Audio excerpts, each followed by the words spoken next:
Hello guys, welcome back to my channel. আমি করুণা। কেমন আছো? আশা করি ভালো আছো। দেখতে পাচ্ছে বন্ধুরা যে গ্যাসটা আমাদের আজকে রাত্রে গ্যাস ফুরিয়ে গেছে। চা করছিলাম, সেই সময়টায় দেখি না গ্যাস ফুরিয়ে গেছে।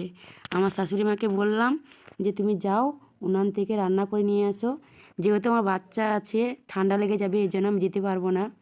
এর জন্য আমার শাশুড়ি মা গিয়ে রান্না করছে। এই যে দেখুন বন্ধুরা, পাশে গিয়ে বসেছি। এই যে এখন উনুনে জ্বালন দিচ্ছে। দেখুন ভাত হয়ে এসছে প্রায়। আমার শ্বশুর মশাই কী করেছে, যে অন্ধকার লাগছে বলে লাইট জ্বালিয়ে দিয়েছে, টর্চ লাইট। দেখুন বন্ধুরা, আর গ্যাসটা ফুরিয়ে গেছে রাত্রে, আর গ্যাস কখন ফুরিয়ে যাবে কেউ বলতে পারবে না। আর সে অন্যরকম কথা বলছে, কত কথা বলছে তার নেই ঠিক। শীত করছে, আমি একটু হাতটা সেঁকে নিলাম। সবাই ভালো